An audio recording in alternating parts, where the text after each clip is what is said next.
समझते होंगे तो कम से कम सामाजिक सरोकार के लिए पेड़ लगाएंगे।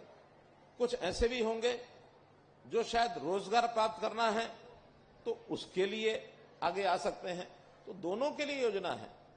वन मित्र जो वॉलंटियरली आएंगे उनके लिए अलग से योजना बना करके, और मैं अपने जो वन मंत्री राव नरवीर जी को कह रहा हूं कि इस प्रदेश योजना को आगे बढ़ाओ, और जितने भी ऐसे लोग हैं जो अपने आप पेड़ लगाने के लिए आगे आते हैं वॉलंटियरली, इनको रजिस्टर करो, क्योंकि अकाउंटेबिलिटी जरूरी है।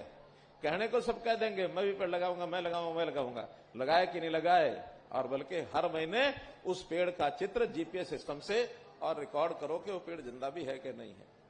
और जो व्यवसाय करना चाहते हैं उनको भी कम से कम और कुछ नहीं, शुरू में 50-100 रुपया पेड़ लगाने का, बाद में उसकी संभाल करने का भी 10 रुपया 15 रुपया महीना हर महीने दो, ताकि अगर 1000 पेड़ भी लगा लिए हैं तो 10 से 15,000 रुपया वो बेरोजगार आदमी कमा सके।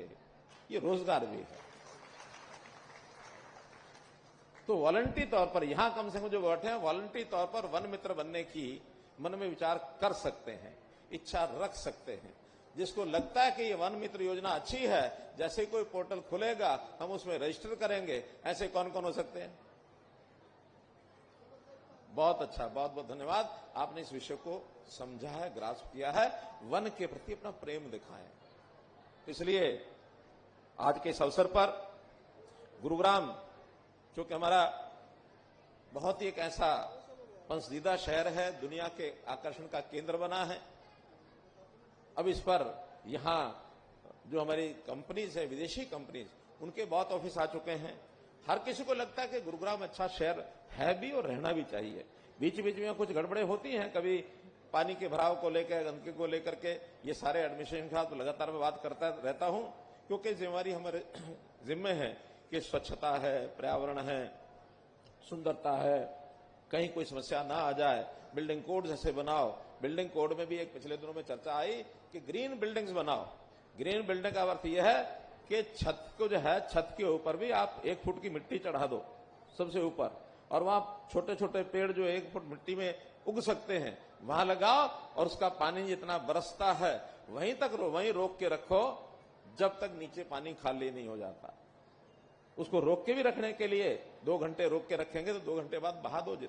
जितनी जमीन हम घेरते हैं उतना पानी रोक के रखना हमारा काम है। बहुत से चेक डैम्स इस पहाड़ी क्षेत्र के अंदर लगाने की योजना बनी है, पहले लगे भी हैं। तो ऐसे सब चीजों के माध्यम से, और आज विषय आया कि गुरुग्राम को हम टूरिज्म के नाते भी, पर्यटन के नाते भी अच्छा स्थान बनाए हैं। औद्योगिक प्रगति बहुत हो गई है, लेकिन पर्यटन के नाते भी आज उतना स्थान नहीं है। उसी में से ये जो जंगल सफारी का विचार निकला है, ये निकला है। जंगल सफारी बहुत जगह मैं देख के भी आया हूं, स्वयं हमारे सारे ही सबके देखे हुए हैं। शारजा में मैंने एक जंगल सफारी देखी, बहुत लोग दूर दूर से जाते हैं। हमारे ये जो उत्तराखंड में क्या जिम कॉर्बेट, बहुत लोग वहां जाते हैं। अभी जामनगर में हम होके आए हैं, उसके बाद गिर जंगल देखा है, वहां यानी शेर, चीते, भालू, सब तरह के जानवर, ये दुनिया के आकर्षण का केंद्र बना हुआ है। तो ऐसा आज उस स्थान को हम देख करके आए हैं। 10,000 एकड़ के ऊपर ये जंगल सफारी आने वाले वर्षों में तैयार होगी। और साथ साथ केवल वही नहीं, HSIDC की जमीन पर 125-150 एकड़ का एक एरिया, जिसके अंदर एक सेंट्रल पार्क, बहुत बड़े बड़े पार्क शहरों के अंदर हैं, लोग देखने के लिए जाते हैं, तो एक सेंट्रल पार्क वहां बन जाए। और उसी प्रकार से जैसा डिज्नीलैंड की चर्चा आई, 500 से 600 एकड़ का डिज्नीलैंड एक बने। एक एक्वेरियम, सिंगापुर का एक्वेरियम देखा होगा हम सब लोगों ने, कितना, खास करके विद्यार्थी स्कूल के, कॉलेज के खूब जाते हैं वहां, अध्ययन करते हैं चीजों का। समुद्र की सारी चीजें वहां थोड़े स्थान के ऊपर उनको मिल जाती हैं। ऐसे ही गुरुग्राम में एक बड़ा कन्वेंशन सेंटर ये भी बनाने की हमारी योजना है कि एयरपोर्ट के नजदीक है, देश दुनिया के लोग बहुत आते हैं, तो अच्छा बड़ा कन्वेंशन सेंटर होगा। दिल्ली में हालांकि कुछ बने हुए हैं, लेकिन यहाँ गुरुग्राम में एक अच्छा कन्वेंशन सेंटर नहीं है, उसको भी हम बनाए। एक बड़ा वेडिंग सेंटर, अब शादियों के लिए पता नहीं कहां लोगों को जाना पड़ता है, कहीं दूर दूर तक।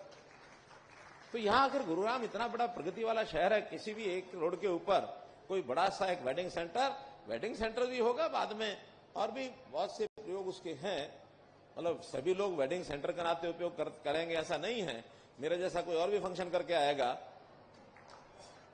तो इसलिए इन सब चीजों का उपयोग हम लोग करेंगे। बड़े पार्क में इसकी सुधार की बात भी हमने पीछे जिला एडमिनिस्ट्रेशन की थी कि जो बायोडाइवर्सिटी पार्क है इसका भी और जरा सुधार किया जाए, यहां फुटफॉल और बढ़ाया जाए, यहां भी पेड़ अपने और ज्यादा लगाए जाएं, इस पर ही हमको काम करना है। तो एक प्रकार से हम जो गुरुग्राम को एक बड़ा आकर्षण का केंद्र बने, उस नाते से जितनी भी चीजें की जा सकती हैं वो सब करें, चाहे वो इंडस्ट्री है अथवा यहाँ के और जो बुद्धिजीवी लोग हैं, बिल्डर्स हैं, सब मिल करके या एक एक चीज को भी अपने जिम्मे लेंगे तो निश्चित रूप से जिस प्रकार की कल्पना हम गुरुग्राम की करते हैं, दुनिया का एक अच्छा शहर ये बना सकें, ताकि देश में भी गुरुग्राम कैसा है ये देख करके और डेवलपमेंट भी लोग करें। इन्हीं बातों के साथ मैं अपनी बात समाप्त करता हूं। बहुत बहुत धन्यवाद।